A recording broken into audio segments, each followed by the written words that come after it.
Hello everyone, this is Mike sir here on the Gravity platform. और हम लोग की जो सीरीज़ चल रही थी उस सीरीज़ के अंदर नेक्स्ट जो आपका चैप्टर है उस चैप्टर की बात करें हम लोग तो वो है rise of nationalism in Europe. Rise of nationalism in India तो हम लोग जानते हैं, हम लोग ने इंडिया के अंदर नेशनलिज्म कैसे डेवलप हुआ, कैसे ग्रो हुआ, इसकी बात तो बहुत कर चुके हैं। ठीक है, कांग्रेस के समय में इस्टेब्लिशमेंट हुआ 1817 में, 57 के बाद से लेके कांग्रेस के बाद तक हम लोग ने नेशनलिज्म के आइडिया को इंडिया के अंदर कैसे डेवलप हुआ इस सब की तो बात कर ली हमने।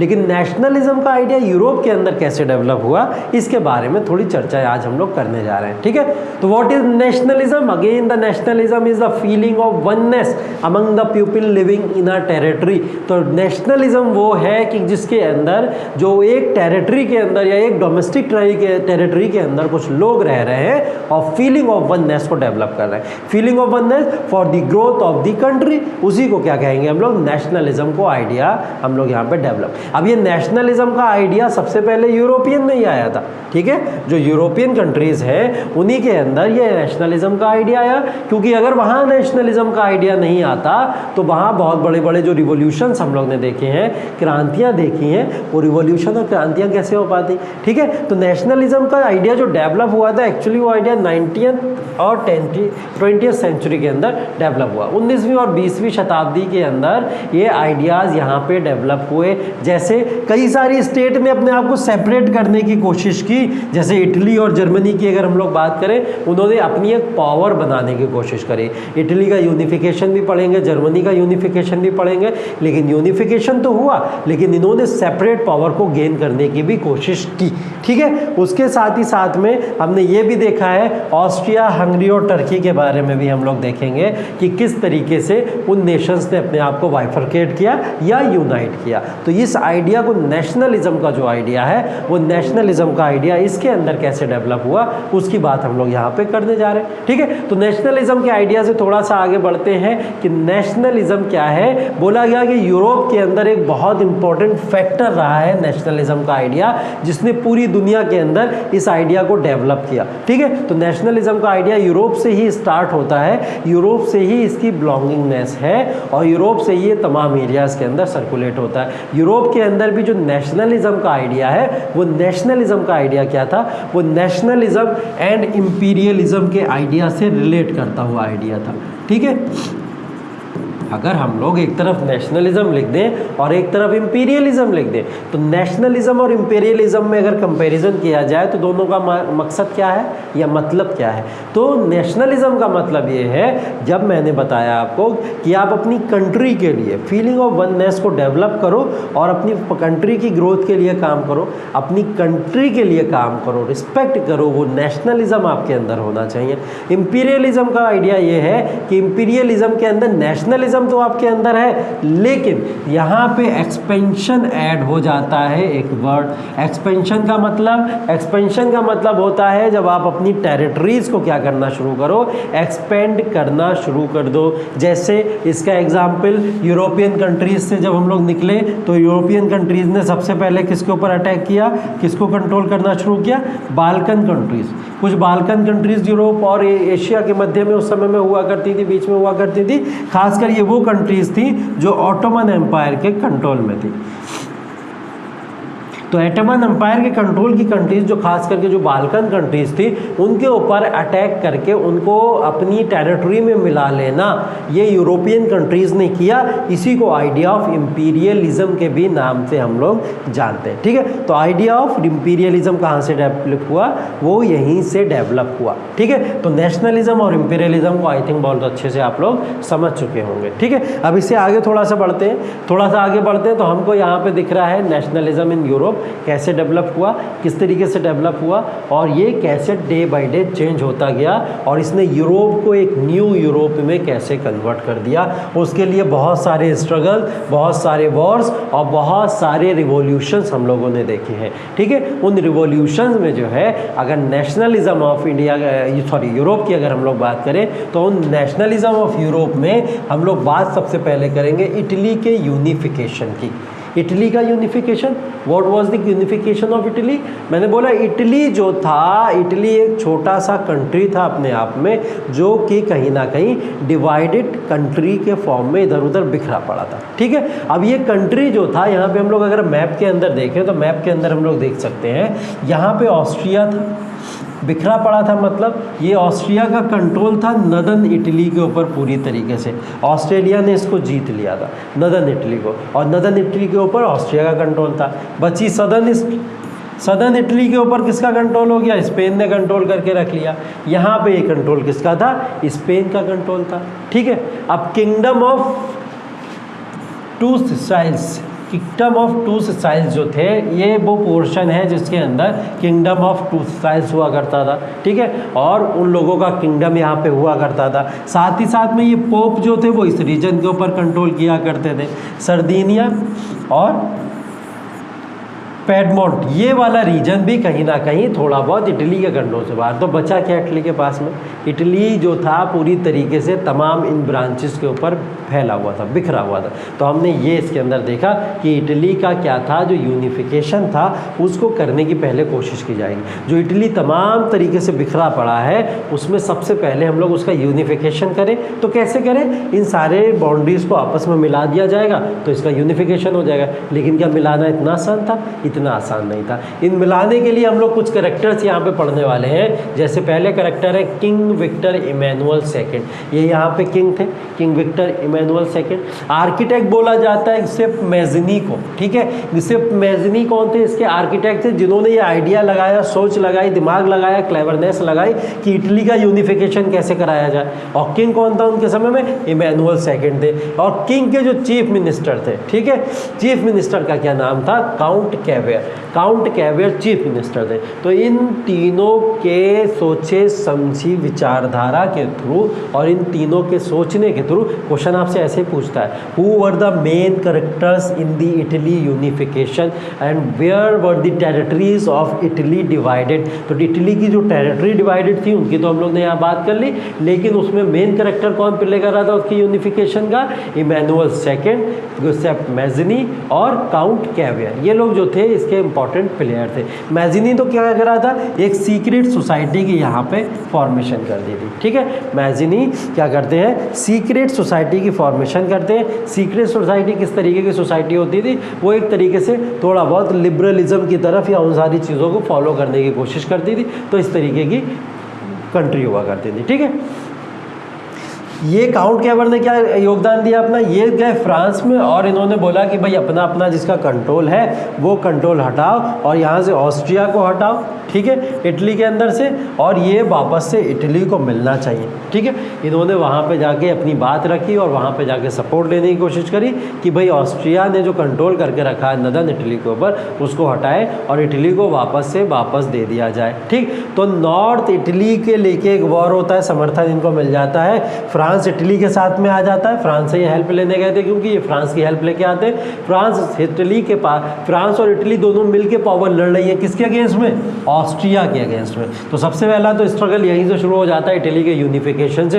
यूरोप के अंदर जो तमाम स्ट्रगल चल रहे हैं उनको लेके अगर हम लोग बात करें, ठीक है, तो इटली का यूनिफिकेशन यहाँ से होना शुरू हो जाता है। अब इटली का जो यूनिफिकेशन हो रहा है उस इटली के यूनिफिकेशन के अंदर हम लोग क्या देखते हैं? हम लोग इटली के यूनिफिकेशन के अंदर ये देखते हैं कि इटली के यूनिफिकेशन में ऑस्ट्रिया को यहाँ पे हार मिल जाती है। हार मिलने के बाद में ये कंट्रोल किसका हो जाएगा? इटली के अंडर में आ जाएगा। मतलब ये लोग यहाँ पे इटली को अपने कंट्रोल में यहाँ पे ले लेंगे। नदर्न इटली तो हमारे पास में आ गया।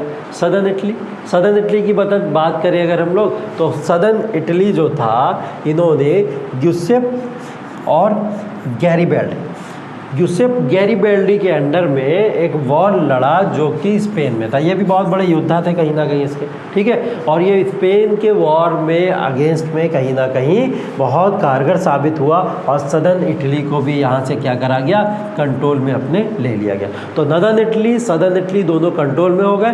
पोप की पावर को बाद में कंट्रोल कर लिया इटली ने। जब इन पावर को दोनों को ले लिया तो पोप की पावर को भी अपने कंट्रोल में ले लिया। किंगडम ऑफ टू साइल्स जो थी आपकी, इनको भी बाद में इटली ने अपने कंट्रोल में ले लिया। और सर्दिनिया और पिडमोंट जो थी आपकी पहले इंडिपेंडेंट थी तो इनको भी वापस लाके अपने पार्ट में मिला लिया। तो ये पूरा का पूरा जो इटली था एक कॉम्बिनेशन बन गया और कंबाइंड फॉर्म बन गया इटली का। यहाँ से इटली का यूनिफिकेशन हमको देखने को मिलता है। तो नेशनलिज्म इन यूरोप के अंदर जो ये नेशनलिज्म डेवलप हुआ यूरोप को यूनिफाइड करने का, ये वन ऑफ द एग्जाम्पल है नेशनलिज्म इन यूरोप के अंदर। ठीक है, नेशनलिज्म इन यूरोप ये पढ़ा हमने। अब जर्मनी का यूनिफिकेशन सेम उसी तरीके से हम लोग क्या देख रहे हैं, जर्मनी के यूनिफिकेशन की बात करेंगे। इटली का यूनिफिकेशन समझ आया हमको। इटली के यूनिफिकेशन के बाद में हम लोग कहाँ चल रहे हैं, जर्मनी के यूनिफिकेशन पर चल रहा है। अब जर्मनी भी देखो, जर्मनी भी जो था वो किसी ना किसी पावर्स के कंट्रोल में था। ठीक है, यहाँ पे कौन कौन सी किंगडम रूल कर रही है, जर्मनी, ये पूरा जर्मनी मान लिया हम लोगों ने, ये क्या है, पूरा का पूरा जर्मनी। ठीक है, अगर हम लोग ये इसको मैप के थ्रू देखने की कोशिश करें तो ये पूरा पोर्शन जर्मनी का। इस पोर्शन में जो नदर्न रीजन था, नदर्न वेस्टर्न नदर्न रीजन के अंदर पर्शिया जो था वो पर्शिया रूल कर रहा था यहाँ पे। ठीक है, पर्शिया इस जगह पे रूल कर रहा था, पर्शिया पावर यहाँ पे रूल किया करती थी। ठीक, नदर्न जो आपका जर्मनी है, नदर्न जर्मनी के अंदर ऑस्ट्रिया यहाँ पे रूल कर रही थी, ऑस्ट्रिया यहाँ पे रूल कर रही थी। सदर्न के अंदर देखा हमने फ्रांस रूल कर रहा है, ये पूरा का पूरा फ्रांस के कंट्रोल में, और डेनमार्क जो था मिडिल कंट्रोल को लिया हुआ था। तो तमाम कंट्रीज़ के बीच में जर्मनी पूरी तरीके से डिवाइडेड था, तमाम कंट्रीज़ उसको ले लेके अलग हो गई थी, और अलग होके कोई किधर रूल कर रहा है, कोई किधर रूल कर रहा है। तो अब जैसे इटली का यूनिफिकेशन हुआ है वैसे जर्मनी का भी यूनिफिकेशन होना ज़रूरी है। जब तक जर्मनी का यूनिफिकेशन नहीं होगा तब तक यूरोपियन क्रांतियाँ आगे कैसे बढ़ेंगी और आगे कैसे होगा। ठीक है, तो हम लोग इसके बात करने जा रहे हैं जर्मनी के यूनिफिकेशन की। फिर से अगेन कैरेक्टर्स देखेंगे, कौन कौन से कैरेक्टर्स थे इसके अंदर। केसर विलियम वन, ये किंग थे पर्शिया के, यहाँ के पर्शिया के किंग थे, कहाँ के थे, पर्शिया के, केसर विलियम वन। ठीक, ऑटो वेन बिस्मार्क, ये चीफ मिनिस्टर थे किंग के, और मेन आर्किटेक्ट भी इनको बोला जाता है जिन्होंने जर्मनी के यूनिफिकेशन में बहुत बड़ा योगदान दिया। ठीक, 3 रूलिंग डायनेस्टीज़ थी यहाँ पे, या पावर्स थी, ऑस्ट्रिया, फ्रांस और डेनमार्क। ऑस्ट्रिया, फ्रांस और डेनमार्क, ये हो गया ऑस्ट्रिया, ये हो गया फ्रांस और ये हो गया डेनमार्क। इन तीनों के ऊपर इन लोग का कंट्रोल था। ठीक है, अब पर्शिया जो था, पर्शिया के पास में ये जाते हैं, कौन जाते हैं, बिस्मार्क जाते हैं पर्शिया के पास में, और पर्शिया से क्या कहते हैं, हमको यूनिफिकेशन ऑफ जर्मनी करना है। अब जर्मनी को यूनिफाइड वापस से करना चाहते हैं, तो उन्होंने बोला यूनिफाइड करने के लिए प्रॉब्लम ये नहीं है, प्रॉब्लम ये है कि फ्रांस, डेनमार्क और ऑस्ट्रिया उसको छोड़ेगा नहीं। तो इन्होंने कहा हमें आपसे हेल्प चाहिए। पर्शिया के किंग से क्या बोला, हमें आपसे हेल्प चाहिए। तो पर्शिया के किंग ने हेल्प करना शुरू करी कि चलो जर्मनी का पूरा यूनिफाई करते हैं और हम लोग जर्मनी को एक स्ट्रॉन्ग यूनिफिकेशन में कन्वर्ट करेंगे। ठीक है, तो किंग ऑफ पर्शिया, ठीक, साथ में कौन है, जर्मनी। ठीक, तो जर्मनी प्लस पर्शिया, ये दोनों पावर साथ में आ गई। अगेंस्ट में किनके लड़ेंगे, इन पावर्स के अगेंस्ट में लड़के जर्मनी को यूनिफाइड करेंगे। ठीक है, तो इनके वॉर जो है, सीरीज़ ऑफ वॉर्स अगर हमको देखने को मिलेंगे तो 1863 से लेकर 70 तक, 1863 में ये वॉर शुरू हुए और 1870 तक हम लोग ने क्या करा था, इनके ऊपर कंट्रोल इस्टेब्लिश कर लिया था। ठीक है, तो इनके ऊपर कंट्रोल इस्टेब्लिश करने में अगर हम लोग देखें तो जर्मनी और पर्शिया का वॉर हुआ किसके अगेंस्ट में, ऑस्ट्रिया, फ्रांस और डेनमार्क के अगेंस्ट में। इन तीनों पावर ने मिलके जर्मनी और पर्शिया के अगेंस्ट में वॉर लड़ा। जीत कौन गया इसके अंदर, जर्मनी और पर्शिया। अब ये पूरी की पूरी जो टेरिटरी थी अंडर वन रूफ आ गई या अंडर वन पावर आ गई, इसी को बोला गया जर्मनी का यूनिफिकेशन। ठीक है, देखो समझना बहुत ईजी है, दोनों का यूनिफिकेशन बहुत आसानी से डिवाइड करके बताया हुआ है मैंने इसके अंदर। एक बार चाहो तो फिर से देख लो आप। इटली के यूनिफिकेशन की जब हम लोग बात करेंगे तो इटली के यूनिफिकेशन में कैरेक्टर्स हमारे आएंगे, king Victor Emmanuel second, Giuseppe Mazzini और चीफ मिनिस्टर काउंट केवर। इन तीनों का प्रोमिनेंट रोल होगा। वॉर्स अगेंस्ट में किसके होंगे, जिन्होंने पावर्स कंट्रोल करके रखी हैं इटली के अंदर। जैसे एक ऑस्ट्रिया ने कंट्रोल करके रखा है और एक स्पेन ने, तो ऑस्ट्रिया और स्पेन के अगेंस्ट में ही वॉर यहाँ पे होने। साथ कौन दे देगा, फ्रांस आके यहाँ पे साथ दे देगा।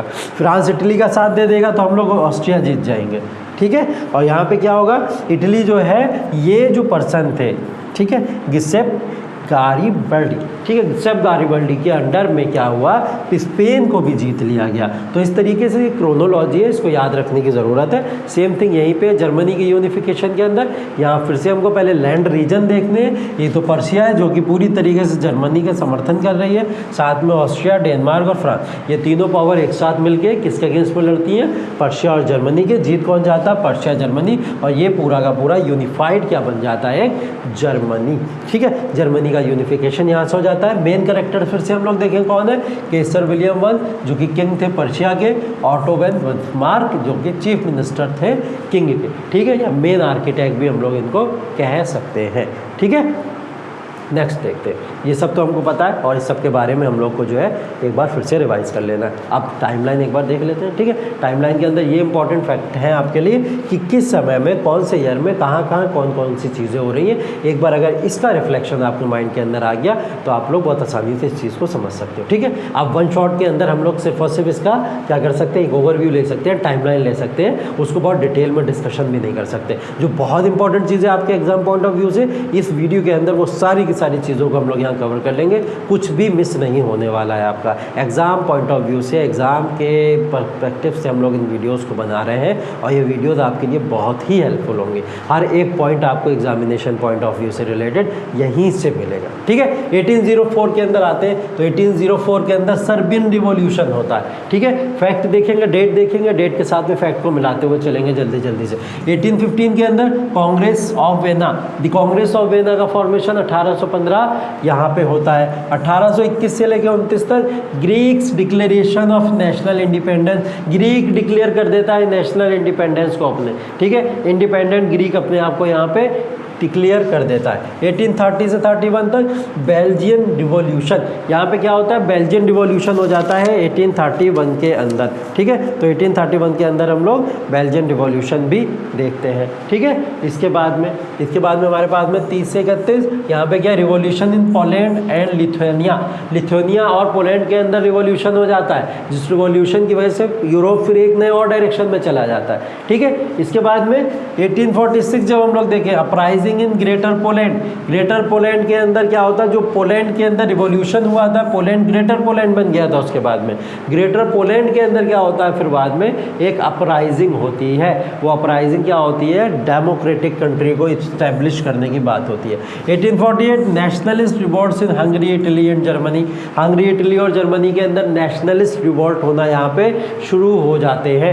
नेशनलिस्ट रिवॉल्ट का मतलब कि नेशनलिज्म का आइडिया तो सबको समझ आ ही चुका था, तो उस नेशनलिज्म के आइडिया को किस तरीके से अपनी कंट्री को सिक्योर करने में, सेव करने में इन्वेस्ट किया जाए, उसकी ही बात यहाँ पे हो रही है। उसको लेकर लोगों ने रिवॉल्ट्स किए, उन रिवॉल्ट्स की ही हम लोग यहाँ पे बात कर रहे हैं। ठीक है, 1859 से लेकर 61 तक की अगर हम लोग बात करें तो यहाँ पे इटली का यूनिफिकेशन पढ़ लिया अभी हमने, इटली का यूनिफिकेशन हो गया, इटली यूनिफाइड हो गया था कब, 1859 से 61 तक। ठीक, और अभी हम लोग ने क्या देखा, 1861 से 71 तक जर्मनी का यूनिफिकेशन, जर्मनी भी यूनिफाइड हो गया, जर्मनी की भी बात करी हम लोग ने। 1863 की अगर हम लोग बात करें तो पोलिश नेशनल रिवॉल्ट, ठीक है, पोलिश नेशनल रिवॉल्ट हुआ यहाँ पे, और फिर से एक नेशनल रिवॉल्ट हो रहा है, राज्य विद्रोह हो रहा है। 1867 की बात करें तो हंगरी ग्रांटेड ऑटोनॉमी, हंगरी को ऑटोनॉमी मिल गई थी, हंगरी एक सेपरेट कंट्री बन गया, सॉवरेन कंट्री अपने आप में बन गया, अब वो ऑटोनॉमी उसको मिल चुकी थी। ठीक है, 1878 में कांग्रेस ऑफ बर्लिन, बर्लिन की कांग्रेस का इस्टेब्लिशमेंट यहाँ पे हो जाता है। ठीक है, तो बर्लिन की कांग्रेस का इस्टेब्लिशमेंट भी हम लोग यहाँ पे देखते हैं। ठीक, 1908 बुल्गारिया बिकेम इंडिपेंडेंट, बुल्गारिया जो है यहाँ पे इंडिपेंडेंट किंगडम यहाँ पे बन जाता है। ठीक है, तो ये सारे के सारे आपके जो थे कुछ रिवॉल्यूशन है, कुछ रिवॉल्ट्स हैं जिनको यहाँ पे पढ़ना आपके लिए ज़रूरी था। ठीक है, यहाँ पे एक इम्पॉर्टेंट जो है रिवॉल्ट आपका, या रिवॉल्यूशन की बात करें हम लोग, ये रिवॉल्यूशन 1848 का काफ़ी इंपॉर्टेंट है आपका, जो नेशनलिस्ट रिवॉल्ट्स इन हंगरी, इटली और जर्मनी, इसके अंदर जो जर्मनी के अंदर होता है वो आपके पॉइंट ऑफ व्यू से बहुत ज़्यादा इंपॉर्टेंट है, क्योंकि इसको पूछ लिया जाता है। तो इसको बोला जाता है रिवॉल्यूशन ऑफ 1848, इसको बोला जाता है रिवॉल्यूशन ऑफ लिबरल, क्या बोला जाता है, रिवॉल्यूशन ऑफ लिबरल्स। ठीक है, जर्मनी में सब कुछ ठीक चल रहा था, सारी चीज़ें ठीक थी, कहीं ना कहीं गवर्नमेंट ऐसी आ चुकी थी जो इंडिपेंडेंस दे रही थी लोगों को, लेकिन लिबर्टी अभी तक भी लोगों के पास में नहीं थी। ठीक है, तो ये इसी को लेके यहाँ पे एक रिवॉल्यूशन शुरू हो जाता है, और वो रिवॉल्यूशन क्या हो जाता है, वो एक रिवॉल्यूशन हो जाता है लिबरल्स का रिवॉल्यूशन। ठीक है, इस लिबरल के रिवॉल्यूशन के अंदर जो आपको याद रखना है, वो इम्पॉर्टेंट चीज़ याद रखनी है, फ्रैंकफर्ट पार्लियामेंट। ठीक है, फ्रैंकफर्ट पार्लियामेंट की जब हम लोग यहाँ पे बात करेंगे तो इसी के अंदर यहाँ पे क्या होता है, जब ये रिवॉल्यूशन होता है तो इस रिवॉल्यूशन के अंदर ये डिसाइड हो जाता है कि किंग जो है, अभी जो मोनार्क है यहाँ का जो मोनार्क है, सब सही चल रहा है, शासन के अंदर सब सही है, सब कुशल मंगल है, लेकिन प्रॉब्लम क्या है, हमको हमारे राइट्स नहीं मिलते, हम जो डिमांड करते हैं वो नहीं मिलते। तो मोनार्क को क्या करा जाए, एक पार्लियामेंट बनाई जाए और पार्लियामेंट में एक कॉन्स्टिट्यूशन इस्टेब्लिश किया जाए, और जो मोनार्क है उसको क्या बना दिया जाएगा, कॉन्स्टिट्यूशनल मोनार्क बना दिया जाए। जर्मनी का रिवॉल्यूशन या 1848 का रिवॉल्यूशन सिर्फ इसीलिए जाना जाता है। ठीक है, तो मोनार्क को हेड तो बनाया जाएगा, हेड मोनार्क ही रहे, कोई दिक्कत नहीं है। ठीक है, लेकिन जो मोनार्क होगा वो कैसा हेड होगा आपका, वो हेड होगा आपका कॉन्स्टिट्यूशनल मोनार्क होगा, मतलब राजा तो बना रहेगा लेकिन कॉन्स्टिट्यूशन से मना नहीं करेगा। भारतीयों, जैसे भारत के अंदर हुआ, जब भारतीयों को यहाँ पे फ्रीडम की बात चल रही थी, तो इसी तरीके की कुछ बात चल रही थी, डोमिनियन स्टेटस बार बार देने की बात चल रही थी कि मोनार्क आप ही रहो, कॉन्स्टिट्यूशन हम दे देंगे, लेकिन भारत ने इसके लिए मना कर दिया था। लेकिन यहाँ के लोग डिमांड क्या कर रहे थे, इसी की डिमांड कर रहे थे कि आप कॉन्स्टिट्यूशनल मोनार्क जो है वो कॉन्स्टिट्यूशनल मोनार्क बन जाओ, मोनार्क नहीं, क्योंकि मोनार्क के पास में क्या होती है, सिर्फ सिंगल पावर होती है और उसके अंदर कोई डिमांड भी लोग कर नहीं सकते अपनी। ठीक है, तो क्या करा जाए, एक कॉन्स्टिट्यूशनल मोनार्क जो कॉन्स्टिट्यूशन को भी फॉलो करता है। इसको लेके मोनार्क ने क्या करा, रिजेक्ट कर दिया इसको, मोनार्क ने मना कर दिया, मोनार्क बोले कॉन्स्टिट्यूशनल मोनार्क तो नहीं बनना, और ये छोड़ते हुए वो चला गया। ठीक है, तो जो चला गया उसने मोनार्कशिप छोड़ दी यहाँ पे, और मोनार्कशिप छोड़ने के बाद में यहाँ पे क्रिएट क्या हुआ, यहाँ पे फिर रिवॉल्यूशन होता है बहुत बड़ा, इसी रिवॉल्यूशन से मोनार्क हटते हैं, और इसी के बाद में क्या होता है, हम लोग ने देखा जर्मनी का यूनिफिकेशन। जिस जर्मनी के यूनिफिकेशन की हम लोग ने बात करी थी, इसी के बाद में जर्मनी का यूनिफिकेशन यहाँ पे हो जाता है। ठीक है, पर्शिया वगैरह या जो भी सारी बातें करी हम लोग ने, वो सारी की सारी इसी के अंदर हम लोग को देखने को मिलती। ठीक है, अब और कुछ अगर इसके अंदर इम्पॉर्टेंट है तो अगर हम लोग बात करें तो जो रिवॉल्यूशन आपका है इसके अंदर, आई थिंक लगभग सभी चीज़ें ख़त्म हो गई। ये ब्रिटेन के ही रिवॉल्यूशन है यहाँ पे, इन ब्रिटेन के रिवॉल्यूशन को जो है एक साथ हम लोग पढ़ सकते हैं, इसी के अंदर देख सकते हैं। ठीक है, तो ये रिवॉल्यूशन लगभग ऐसे। ठीक, तो इन रिवॉल्यूशंस को, इस चार्ट को बहुत अच्छे से समझने की ज़रूरत है। इसके अंदर जो सबसे इंपॉर्टेंट था 1848 का रिवॉल्यूशन, उस रिवॉल्यूशन का जर्मनी के अंदर जो रिवॉल्यूशन हुआ था, रीज़न क्या था, कोई फ्रैंकफर्ट पार्लियामेंट जो बनी थी उसके अंदर कॉन्स्टिट्यूशनल मोनार्क को स्टैब्लिश करने की बात की जा रही थी, जिसको लेकर रिजेक्ट कर दिया जाता है, तब रिवॉल्यूशन होता है, मोनार्क छोड़ के भागता है, जर्मनी का बाद में यहाँ पे यूनिफिकेशन देखने को मिलता है हमको। ठीक है, now come to the next point जो है हम लोग का फ्रेंच रिवॉल्यूशन। फ्रेंच रिवॉल्यूशन, हमको पता है कि फ्रेंच में जो रिवॉल्यूशन हुआ था वो लगभग 1789 की बात चल रही होगी। ठीक है, 1789 तक तो सब कुछ ठीक है। ठीक है, पिक्चर तो हमें दिख रही है इसके अंदर जैसे भी है। अब 1789 तक तो सारी चीज़ें ठीक है। फ्रांस जो था आपका मोनार्क बन चुका था, मोनार्की थी फ्रांस के अंदर, क्या थी, मोनार्की थी। ठीक है, रूल ऑफ किंग था। आफ्टर रिवॉल्यूशन अगर हम लोग देखें तो यहाँ पे जो था मोनार्क। ये रिवॉल्यूशन हुआ क्यों था, 1789 का जो रिवॉल्यूशन हुआ था, जिसको हम लोग ग्रेट फ्रेंच रिवॉल्यूशन भी कहते हैं, ये कुछ नहीं चाहते थे, ये सिर्फ और सिर्फ कुछ पॉलिटिकल पावर्स एंड कुछ इकोनॉमिक पावर्स को चाहते थे। ठीक है, कुछ पॉलिटिकल पावर्स और कुछ इकोनॉमिक पावर्स को यहाँ के लोग चाहते थे, तो इन्होंने यहाँ पे क्या करा, कुछ एक बड़ा रिवॉल्ट कर दिया। अब इस रिवॉल्ट के अंदर या रिवॉल्यूशन जिसको हम लोग कहते हैं, जब डिमांड की गई कि हमको कुछ अपने पॉलिटिकल राइट्स चाहिए, कुछ हमको इकोनॉमिक राइट्स चाहिए। पॉलिटिकल राइट्स जैसे वोटिंग का हमको अधिकार दिया जाए, इलेक्शन के अंदर जो भी वोटिंग होंगी, वोटिंग के राइट दिए जाएं, हमारा रिप्रेजेंटेशन सोसाइटी के अंदर कुछ ना कुछ दिखाया जाए। ठीक है, इकोनॉमिक रिफॉर्म्स के अंदर ट्रेड या टैक्स को लेके कुछ रिफॉर्म्स किए जाएं, जिससे हमको आसानियाँ मिले, सहूलियत मिले। तो इन तमाम मुद्दों के ऊपर लगातार डिमांड चलती चली जा रही थी, और इस रिवॉल्यूशन के अंदर यहाँ पे बात चल रही थी किसी भी तरीके से भाई फ्रेंच रिवॉल्यूशन को ख़त्म किया जाए। तो कैसे ख़त्म किया जाएगा फ्रेंच रिवॉल्यूशन को? फ्रेंच रिवॉल्यूशन को ख़त्म कैसे किया जाएगा? फ्रेंच रिवॉल्यूशन को ख़त्म किया जाएगा जब हम इनके पॉलिटिकल और इकोनॉमिक डिमांड्स को फुलफ़िल कर देते हैं, ठीक है। तो पॉलिटिकल और इकोनॉमिक डिमांड को फुलफ़िल करने के लिए क्या हो गया, यहाँ सब कुछ अच्छा चल रहा है, कुशल मंगल चल रहा है, फ्रेंच रिवॉल्यूशन हो गया। फ्रेंच रिवॉल्यूशन के बाद में मोनार्की से जो था रूल कहाँ पे चला गया, शिफ्ट हो गया, रिपब्लिक हो गया। क्या हो गया? 1789 में क्या हुआ, रूल जो था मोनार्क के पास में था पूरा का पूरा, रिवॉल्यूशन हुआ, पॉलिटिकल इकोनॉमिक चेंजेस की डिमांड हुई, रूल चला गया किसके पास में, रिपब्लिक। रिपब्लिक हो गया। अब क्या इंडिपेंडेंस लोगों को मिल गई, थोड़ी उन लोगों को राइट्स भी मिल गई और थोड़े उनको जो भी थे आसानी और सहूलियतें भी यहाँ पे मिल गई, ठीक है। फ्रेंच रिवॉल्यूशन की वजह से जो चेंजेस हुए, उन चेंजेस के अंदर कुछ मेजर चेंजेस भी हमको देखने को मिले। वो चेंजेस के अंदर ये चेंजेस हुए कि लोगों को क्या हुआ, यहाँ पे लोगों को यहाँ पे कुछ इक्वल राइट्स मिल गए। फ्रेंच रिवॉल्यूशन के चेंजेस की अगर हम लोग बात करें तो लोगों को यहाँ पे इक्वल राइट्स मिल गए। सबको क्या है, बराबरी का अधिकार है, सब लोग बराबर हैं, ठीक है। यहाँ हमने देखा यहाँ पे एक यूरोप का नया फ्लैग इस्टेब्लिश हो गया। क्या हो गया? नया फ्लैग, एक नया जो था उसका एक नया झंडा बना दिया गया, नया फ्लैग यहाँ पे बना दिया गया, ठीक है, जिसको हम लोग कह सकते हैं फ्रांस का नेशनल फ्लैग, ठीक है। फ्रांस की जो थी नेशनल लैंग्वेज को डिसाइड कर दिया गया, तो फ्रेंच लैंग्वेज यहाँ की नेशनल लैंग्वेज बन गई। फ्रांस के अंदर एक नेशनल एंथम भी स्टार्ट हो गया जो यहाँ का नेशनल एंथम बन गया, मेन नेशनल एंथम या फ्रेंच का नेशनल एंथम भी यहाँ पे बन जाता है, ठीक है। और क्या हुआ साथ में, और साथ में जो सबसे इम्पॉर्टेंट चेंज यहाँ पे हुआ वो हुआ जनरल इलेक्शन, ठीक है। जनरल इलेक्शन, जनरल स्टेट जो असेंबली होगी उस जनरल स्टेट असेंबली के लिए यहाँ पे क्या हुआ करेंगे, अब इलेक्शन हुआ करेंगे और इलेक्शन से ही डिसाइड हुआ करेगा कि अगला रूलर कौन बनेगा, क्या सारी चीज़ें हों, ठीक है। तो यहाँ तक तो सारी की सारी चीज़ें ठीक थी। रिवॉल्यूशन हुआ, रिवॉल्यूशन के बाद में हम लोग को रिवॉल्यूशन की वजह से ये चेंजेस दिखने को मिले, जिन चेंजेस से लगता है कहीं ना कहीं कि रिवॉल्यूशन ने बहुत पॉजिटिव इम्पैक्ट डाला होगा इन लोगों के ऊपर, ठीक है। लेकिन ये सारी की सारी चीज़ें ठीक थी, सब कुछ सही था। प्रॉब्लम कहाँ पे आ गई? प्रॉब्लम आ गई कहाँ से?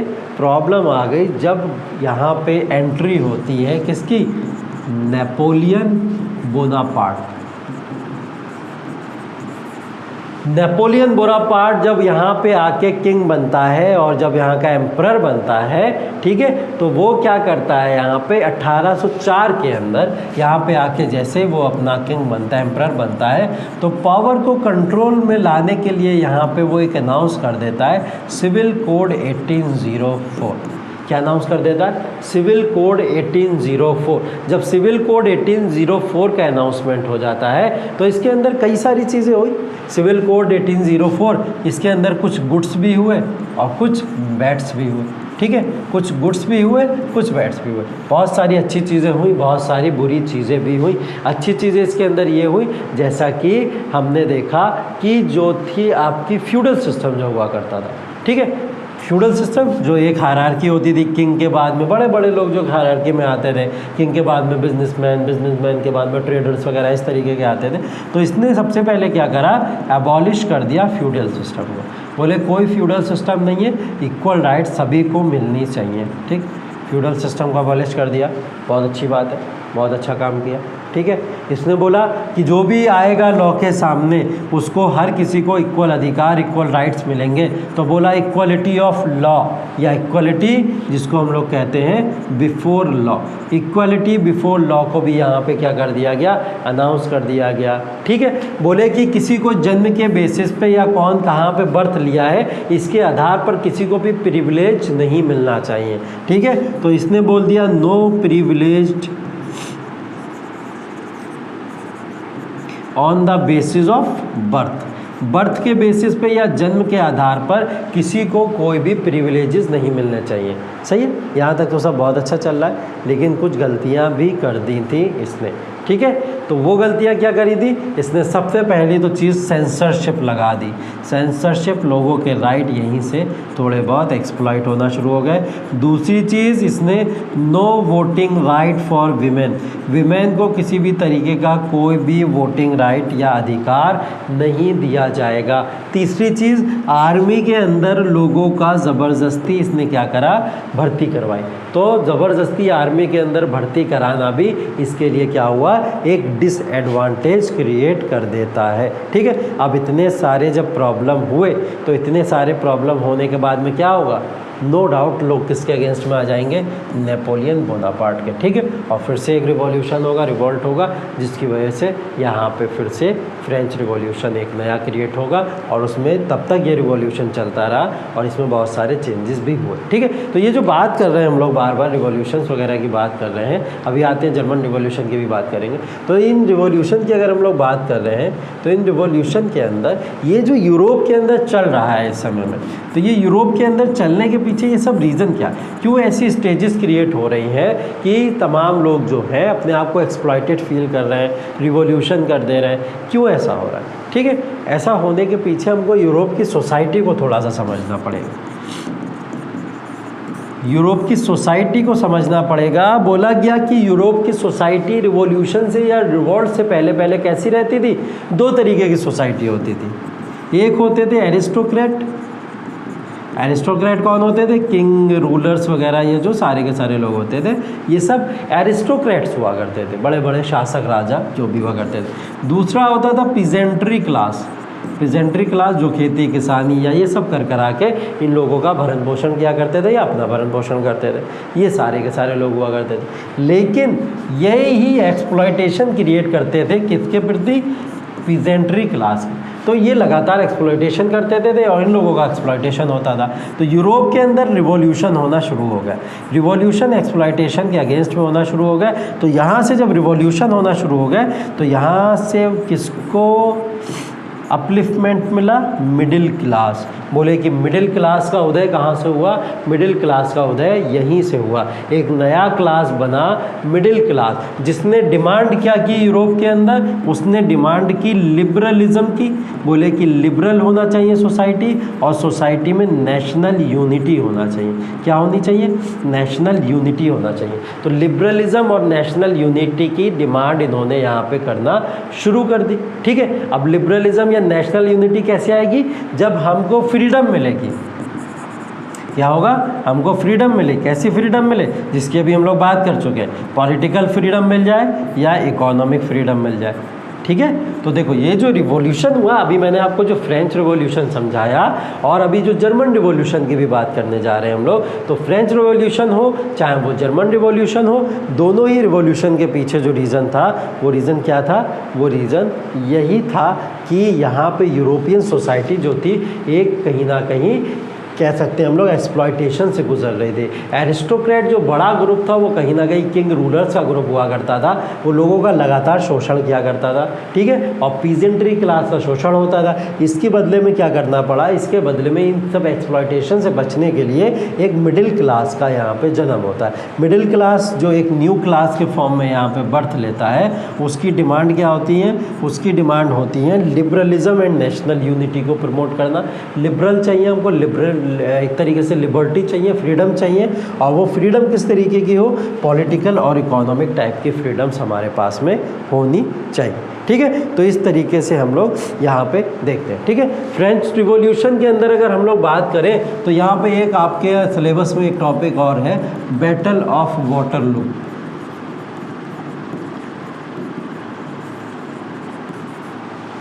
ठीक है, battle of Waterloo, battle of Waterloo की अगर हम लोग बात करें तो नेपोलियन बोनापार्ट की बात कर रहे थे। ठीक है, नेपोलियन बोनापार्ट, नेपोलियन बोनापार्ट की यहाँ पे किससे स्ट्रगल हो जाती है या किससे लड़ाई हो जाती है, वो लोग थे कंजर्वेटिव्स। ठीक है, कौन लोग थे वो लोग, कंजर्वेटिव्स। कंजर्वेटिव्स कौन लोग, कंजर्वेटिव यही एरिस्टोक्रेट का ग्रुप था जो कहीं ना कहीं रूल को क्या थे, एक मोनार्क रूल बनाना चाहते थे। ठीक है, और रूल को ज़बरदस्ती लोगों के ऊपर थोपना चाहते थे। ठीक है, तो ये बैटल ऑफ वाटरलू कंजर्वेटिव्स की तरफ हुआ। ठीक है, और यहीं से क्या हुआ, यहीं से जो था ये जो थे नेपोलियन बोनापार्ट यहाँ पे हार जाते हैं। रूल किसके हाथ में आ जाता है? सबका सब रूल कंजर्वेटिव्स के हाथ में आ जाता है। कंजर्वेटिव्स के हाथ में ही जैसे रूल आता है वैसे ये जो लिबरल्स थे, ये सारे के सारे जिन लिबरल्स का जन्म हुआ था, ये लिबरल्स अपने आप को क्या कर लेते हैं? सब के सब अपने आप को अंडरग्राउंड कर लेते हैं। क्या कर लेंगे? अपने आप को अंडरग्राउंड, क्योंकि अब इनको खतरा है कि वहाँ पे क्या हो सकता है, हमारे ऊपर अटैक हो सकता है। ठीक है, तो अटैक होगा तो उससे बचने के लिए ये लोग अपने आप को क्या कर लेते हैं? अंडरग्राउंड कर लेते हैं। जब अंडरग्राउंड कर लेते हैं लिबरल्स अपने आप को, तो क्या होता है उसके बाद में आपने नाम सुना होगा, अभी हम लोग जो बात कर रहे थे सिर्फ मैजिनी। ठीक है, तो इन्होंने क्या करा था? अंडरग्राउंड होके 2 लिबरल सोसाइटी का फॉर्मेशन किया। ठीक है, 2 लिबरल सोसाइटी का फॉर्मेशन किया इन्होंने अंडरग्राउंड हो गए, जिनको हम लोग कहते हैं सीक्रेट सोसाइटीज़। ठीक है, क्या कहते हैं हम लोग इनको? 2 सीक्रेट सोसाइटीज़ का यहाँ पे फॉर्मेशन हुआ। 2 सीक्रेट सोसाइटीज़ में एक थी आपकी यंग इटली। कौन सी सोसाइटी थी? एक यंग इटली थी। ठीक है, और दूसरी जो सोसाइटी थी वो थी यंग यूरोप। ठीक, तो इन सब का भी बहुत बड़ा योगदान रहा है कहीं ना कहीं फॉर्मेशन के लिए। कंजर्वेटिव्स के अगेंस्ट में लड़ाई जो लगातार लड़ी है, और डेमोक्रेसी की जो बात करिए, मैजिनी में भी डेमोक्रेसी या कहीं ना कहीं लिबरल्स की बात करते थे। ठीक है, इसीलिए हम लोग जो कहते हैं ये जो 1830 से लेके 1848 की बात करते हैं, जो भी हम लोग ने पिछले टाइमलाइन वाले चार्ट में भी देखा, तो ये थी एज ऑफ रिवॉल्यूशन। क्या बोलते हैं हम लोग इसको? Age of revolution. ये पूरी की पूरी एज ऑफ रिवॉल्यूशन कहलाती है इस समय में। ठीक है, इसी समय में क्या हुआ था आपका? इसी समय में जुलाई के अंदर 1830 में क्या हुआ था? एक रिवॉल्यूशन हुआ, बड़ा रिवॉल्यूशन हुआ। बड़ा रिवॉल्यूशन इन द फॉर्म किसके हुआ? उसको जुलाई रिवॉल्यूशन के नाम से भी हम लोग जानते हैं। ठीक है, इसी में क्या हुआ था?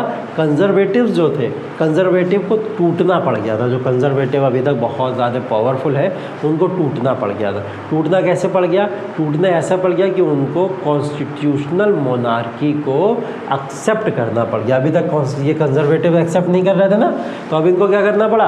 कॉन्स्टिट्यूशनल मोनार्की को एक्सेप्ट करना पड़ गया, और कॉन्स्टिट्यूशनल मोनार्की को एक्सेप्ट करने के बाद में किंग की पावर नो डाउट कम हो जाएगी। ठीक है, तो ये रिवॉल्यूशंस इस तरीके से यहाँ पे बहुत बड़े बड़े चेंजेस लेके आए हैं। ठीक, आगे देख लेते हैं थोड़ा सा। फ्रेंच रिवॉल्यूशन काफ़ी डिटेल में बात कर ली हम लोग ने, और सिविल जो जर्मनी का रिवॉल्यूशन है वो भी सब इन्हीं सारी चीज़ों से डेवलप था। ठीक है, तो जो ये जर्मनी का रिवॉल्यूशन है, ये जर्मनी का रिवॉल्यूशन किस लिए क्रिएट हुआ था? Again for the Republic. ठीक है, यहाँ पे भी कंजर्वेटिव्स का जोर चल रहा था और रिपब्लिक की हमको ज़रूरत थी। ठीक है, अब इसका क्या हुआ था? प्रॉब्लम ये हुआ था कि आपको याद है कि इस समय में वर्ल्ड वॉर हो रहा था। ठीक है, ये समय जर्मन रिवॉल्यूशन का कब है? वर्ल्ड वॉर से पूरा का पूरा देश ग्रसित था।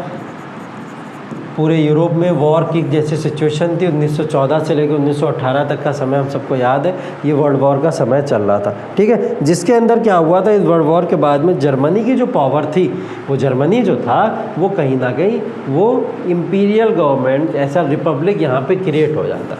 ठीक है, क्योंकि वर्ल्ड वॉर 1 के बाद में जर्मनी के लिए काफ़ी सारी सिचुएशन चेंज हो गई। ठीक, तो ये पीरियड जो चला इसका वो लगभग 1918 तक चला। और कब तक चलता रहेगा ये? जब तक वाइमर रिपब्लिक का फॉर्मेशन नहीं हो जाएगा अगस्त 1919 में। तो इसका लेना देना जहाँ तक है वो कहाँ से है? वो वर्ल्ड वॉर फर्स्ट से लेना देना इसका पूरी तरीके से है। ठीक है, इटालियन रिवॉल्यूशन की अगर बात करें, इटालियन रिवॉल्यूशन 1848 में रिवॉल्यूशन हुआ। हम लोग देख चुके हैं यूनिफिकेशन ऑफ इटली पूरी तरीके से, और यूनिफिकेशन ऑफ इटली के बाद में ये इटालियन रिवॉल्यूशन हो जाता है। क्योंकि जब इटालियन का क्या होता है, एक यूनिफिकेशन होता है, तो उसके बाद में कंजर्वेटिव सोच या मोनार्क वहाँ पे रूल करना शुरू कर देते हैं। उसके अगेंस्ट में कुछ लोग कलेक्ट होकर इटली के अंदर एक रिवॉल्यूशन कर देते हैं, जिसको हम लोग इटालियन रिवॉल्यूशन के नाम से जानते हैं। अब ये जो रिवॉल्यूशन हुआ ये बहुत बड़े पैमाने के ऊपर हुआ था, इटालियन रिवॉल्यूशन जिसको हम लोग कहते हैं। इटालियन रिवॉल्यूशन के अंदर बहुत सारे ऐसे मेजर रोल इस समय में प्ले किए गए, जैसे यूनिफिकेशन भी हुआ था। तो यूनिफिकेशन के बाद में पावर्स आपस में क्या थी?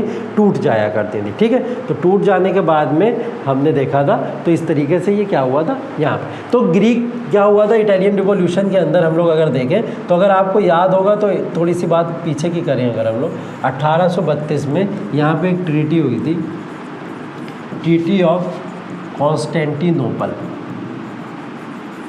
कॉन्स्टेंटिनोपल जो टर्कों के अधिकार के अंदर रहता था, मतलब ऑटोमन साम्राज्य का एक भाग था। उससे पहले वो कहीं ना कहीं हम लोग देखते हैं रोमन एम्पायर, वो बहुत बड़ा एम्पायर था एक रोमन, तो उसके अंडर का एक पार्ट था। तो कॉन्स्टेंटिनोपल की ट्रीटी होती है इस समय 1832 के अंदर। 1832 में जब कॉन्स्टेंटिनोपल की ट्रीटी यहाँ पे होती है, तो यहाँ पे जो यूरोपियन पावर्स थी, उन यूरोपियन पावर्स में अगर हम लोग ग्रीक को ले लें, ठीक है, यहाँ पे पोलैंड को ले लें, यहाँ पे हम लोग इटली को ले लें, ठीक है, ये तमाम जो पावर्स थी ये किसके लिए ये लड़ाई लड़ना लगी थी? इंडिपेंडेंस के लिए लड़ाई लड़ने लगी थी।